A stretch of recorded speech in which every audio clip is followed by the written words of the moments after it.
자기가 책임지는 사람 아무도 없어요. 니 때문에 그렇다. 그래서 나는 우리 사회를 내로남불, 분노의 사회. 그 분노라는 거는 불신 때문에 생기는 거거든. 그래서 불신사회. 좀 인간관계도 한번 여쭤보고 싶은데, 박사님께서 살아보니 어떤 사람을 좀 만나고 어떤 사람을 인생에서 좀 피해야 한다고 보세요? 저는 이거는 정말 인생에서 많은 사람들이 중요성을 잘 못 느끼지만 너무 큰 중요한 거라 생각하거든요. 왜냐하면 사회 교과서에서도 뭐 중고 집단이라든가 또래 집단 이런 게 단어가 있는 게 괜히 있는 게 아니구나. 저 생각 진짜 많이 하거든요. 그것도 말은 쉬워. 좋은 사람 만나서 사귀시고 네. 나쁜 사람은 멀리 하세요. 피해야죠. 이게 얼마나 쉬워요. 네. 어떤 사람이 좋은 사람이고 어떤 사람이 나쁜 사람이에요. 좋은 사람은 내 삶에 이제 어떤 걸 할 때 긍정적 영향을 주는 사람이고, 나쁜 사람은 뭔가 만나면 만날수록 내 삶을 피폐하게, 아니면 뭐 술을 너무 많이 마시는 분위기를 만든다든지, 아니면 뭐 정말 하면 안 되는 도박, 뭐 마약, 뭐 이런 식으로 이끌어가는 사람들이 있을 수 있으니까요. 모범생이에요. 맞아요. 그걸. 네. 그렇게 하기 쉬워요. 쉽지 않죠. 이제 그 점이 문제인 거예요, 우리한테는. 좋고 나쁘고 이거는 우리가 성장하면서 경험하면서 네. 교육받으면서 형성되는 습관이에요. 네. 그런데 그런 생각을 갖고 있더라도 일탈하는 사람을 보면 또 부러운 게 있어요. 그렇죠. 자극적인 게 사람 늘 눈길이 가죠. 그걸 어떤 시각에서 보셨는지는 모르지만 그 이름은 잊어버렸다. 유머가 살인을 많이 하고 그러죠. 네네네, 있었어요. 그것도 도피 생활을 해가지고 네, 몇 년 맞아요. 동안 막 있었죠. 도피가 댕겼죠. 네. 그때 국민들 심정이 내가 이렇게 개별적으로 물어봤어요. 네. 안 잡혔으면 좋겠다. 맞아. 그런 의견이 약간 조금 있었는데 왜 그런 거죠? 안 잡혔으면 좋겠다는. 그거는 자기가 일탈하고 싶은 걸 그 사람이 일탈을 해줬으니까 대리만족이 되는 거예요. 더 놀라운 것은 잡혔어요. 잡혔을 때 입고 있던 티셔츠를 그게 유행이 됐잖아요. 이제 그런 마음이 우리 무의식 속에 잠재되어 있다는 거예요. 그러니까 그런 것도 잠재되어 있고 선한 것도 잠재되어 있고 네. 그래요. 어느 것을 선택해서 사는가 하는 것은 그 사람이 주관적인 선택의 문제인 거예요. 그래서 내가 한번 경험해가지고 이제 이런 걸 얘기해드리고 싶은데, 학생 요새도 학폭 때문에 그 난리가 났잖아요. 네. 내가 현역에 있을 때도 그런 문제 때문에 이제 정신과에 오는 사람이었어. 집단 이제 패싸움이 생긴 거예요. 네.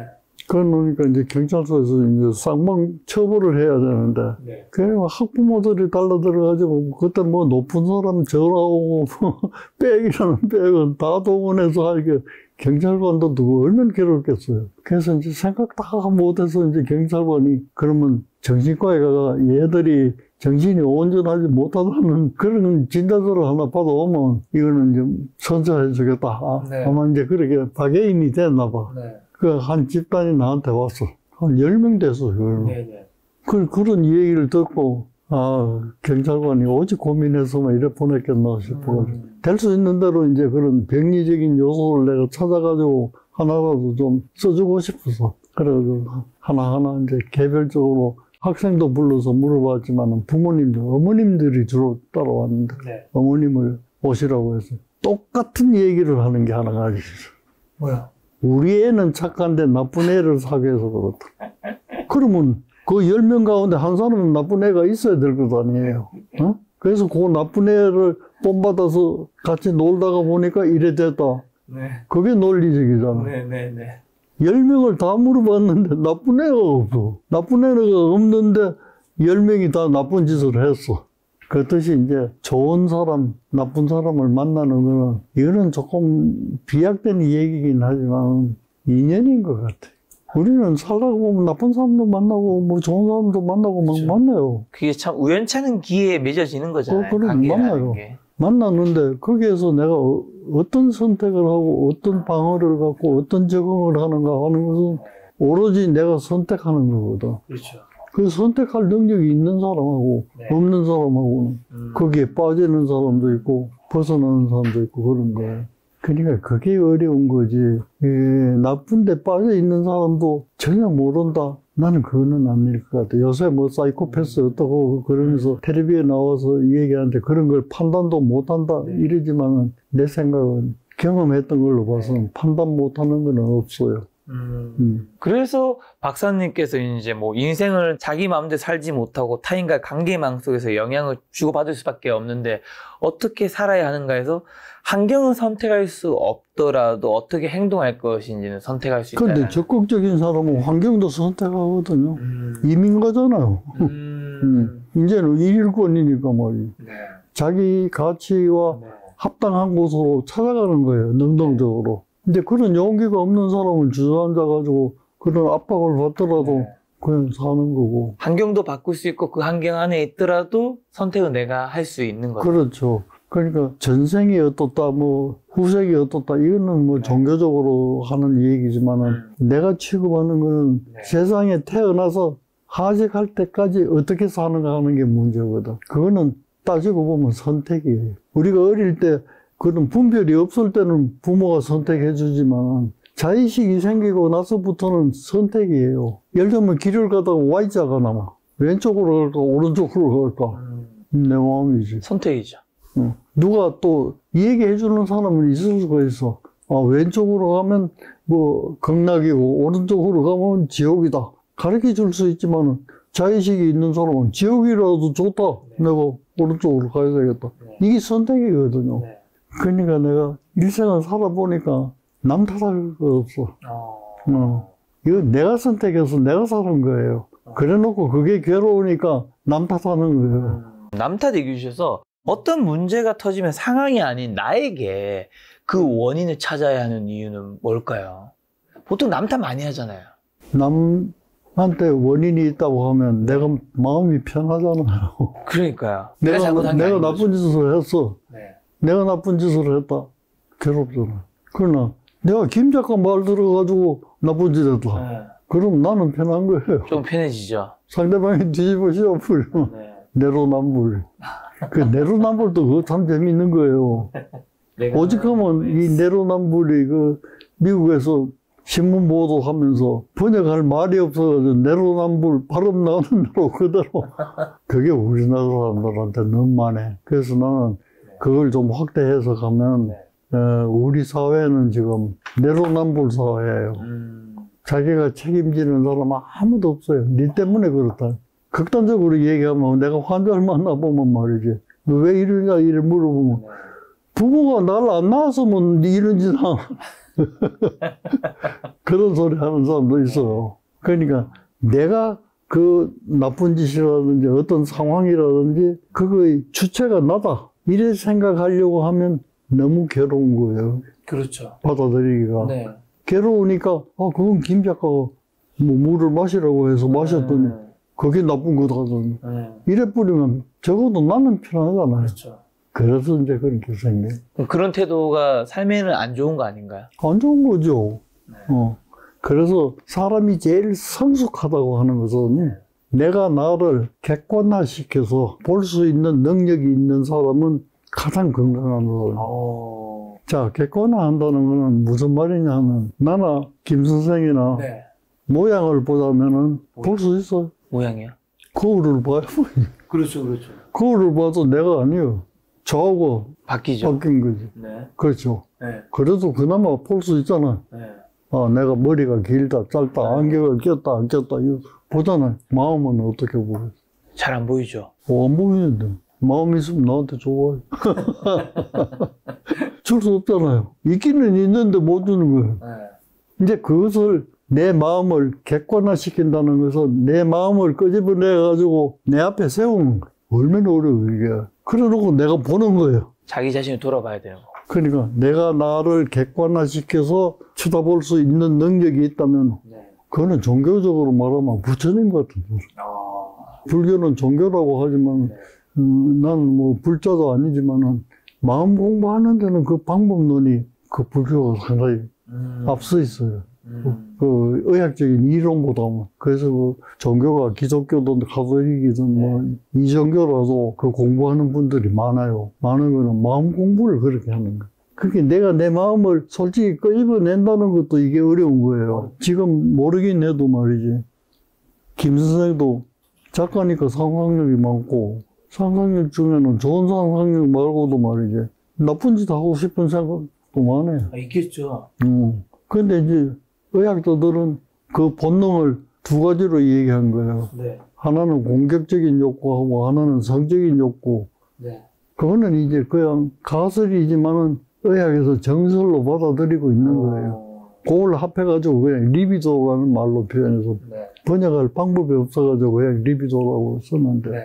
성적인 것은 자손도 낳아야 되고 말이죠. 네. 그 종족 번식도 해야 되고. 네. 그러니까 생산적인 거예요. 그러니까 이거는 꼭 성적으로만 생각할 게 아니에요. 그렇죠. 말은 성적 욕구지만 생산적인 거예요. 네.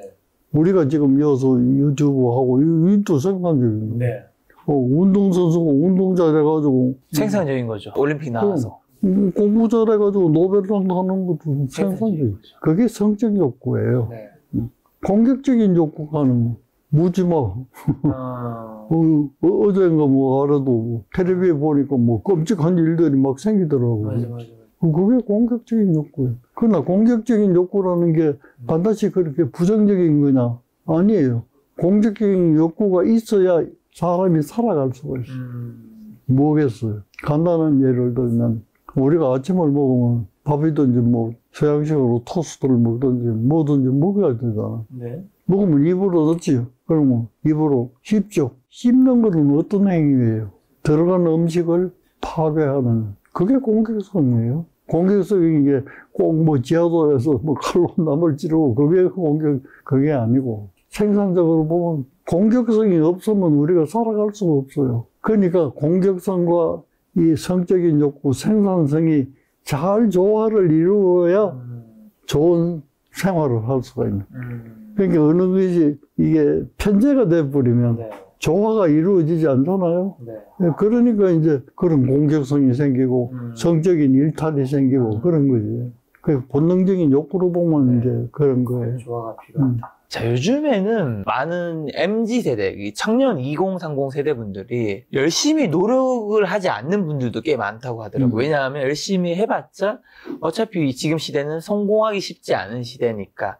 그리고 뭔가 실패 같은 거를 또 두려워하는 분들도 많다고 하는데, 이런 실패에 대한 두려움, 뭐 서투름 이런 거 극복하는 방법. 그런데 이제 옛날에는 이런 문제를 개인 심리적인 그 성격에 이제 초점을 맞춰가지고 연구한 게 많았어요. 그래서 이런 결과를 낳는다. 이러다가 요즘은 경향한 말이죠. 네. 아무리 개인은 건강하다고 하더라도 사회가 구조적으로 안 되게 돼 있으면 아무리 좋은 사람이라도 그따 집어여놓으면 물이 들어가 나빠진다는 거예요. 그렇죠. 그러니까 이거 한 가지라 목공장이 있는데 네. 어떤 쇠붙이를 집어여도 똑같은 모습으로 나오잖아요. 그렇죠. 그거는 마찬가지로 구조적으로 사회가 잘못되어 있으면은 네. 아무리 뭐 조선시대에 살던 선한 사람이라고 하더라도 네. 그따가 집어여놓으면 오염돼서 나온다는 거예요. 네. 그러니까 이제 우리가 이제 이론적으로 확대해서 개인의 성품도 중요하지만은 사회적인 구조적인 것도 중요하다. 여기까지 가 있어요. 가 있는데 이게 이제 혼재가 돼가지고 어떻게 돼 있냐면 개인적인 그런 어떤 그 원한이라든지 이런 것 때문에 맺히는 원한, 네. 이런 것도 사회적으로 이제 선동을 하는, 이런 행동을 하는 사람은 좋은 사람이다. 이건 특히 정치가들이 편을 갈라가지고 말이죠. 그런 걸 이제 사회적인 좋은 가치로 자꾸 선동을 하게 되면 자기 분노는 그거와는 관계가 없어요. 관계가 없는데도 불구하고 그러면은 그걸 일치하는 것으로 오해를 해. 오해를 해가지고 자기 분노를 그런 파괴적인 것으로 표현하면 표현할수록 사회적으로는 영웅적인 거죠. 그러니까 내 가치하고 이 사회적인 구조적인 가치하고는 다르긴 하지만 그렇게 최면을 걸어놓으면 이게 뒤섞여가지고 나는 나쁜 생각으로 가지만 이제는 사회적으로는 아주 열사하고 투사가 되는, 이게 지금은 혼재되어 있는 사회예요. 내가 보기에는. 이것도 단순히 이제 정신과적인 해석을 하면 그렇다는 거지. 그러니까 나는 이 얘기를 해보면 우리 사회는 지금 어디까지 와 있느냐. 내로남불 사회. 다른 하나는 분노가 너무 많아요. 분노가 생기는 거는 대인관계에서 생기는 거예요. 제일 작게는. 그럼 대인관계에서 제일 많이 생기는 게 어디겠어요? 부모 자녀관계. 그건 제일 가까우니까 그런 거예요. 네. 그게 해결이 안 돼가지고 그러면 이제 예를 들어서 사회정의는 이런 거다 나와서 뭘 하면은 이래 뿌리면 말이지. 자기 분노하고 이거하고 착각을 해서 합동 같은 걸로 생각하는. 그래서 나가서 전혀 관계도 없는 걸 떠돌 수가 있는 거예요. 이게 혼재가 돼 있으니까 그걸 선동해서 이익을 얻는 사람은 그걸 자꾸 불지르는 게 더 좋잖아요. 그리고 또 이제 그런 분노를 가진 사람은 기왕이면 내 분노도 해결하고 사회적으로도 영웅이 될 수 있다면 누구든지 하지. 근데 그런 거는 의식적으로 하는 건 아니에요. 뭐 선동을 하든 뭐 따라하든 의식으로 하는 것보다는 무의식적으로 그게 자기 이득이 되니까 자꾸 하다가 보니까 습관이 된 거예요. 그래서 나는 우리 사회를 내로남불, 분노의 사회. 그 분노라는 거는 불신 때문에 생기는 거거든. 네. 그래서 불신사회. 네. 불신사회를 우리가 이제 정신의학적으로 진단을 하자면 망상사회. 그 망상도 체계화되어 있으니까 이걸 우리말로 하자면 편집증이라고 그래요. 그래서 편집증적인 사회다. 나는 그렇게 진단하고 이거 해결하려면 몇백 년 걸립니다. 그래도 실망하시지 말고 지금부터라도 마음 바로 잡으면 몇백 년 뒤에는 조선시대가 올는지도 몰라요. 근데 그건 너무 멀다고 포기하고 지금은 그렇게 하면 오히려 더 대우받고 그렇게 생각하면 조금 슬퍼. 그런 사회 구조적인 문제가 좀 지금까지 와 있는 거는 사회 구조적인 네. 거니까.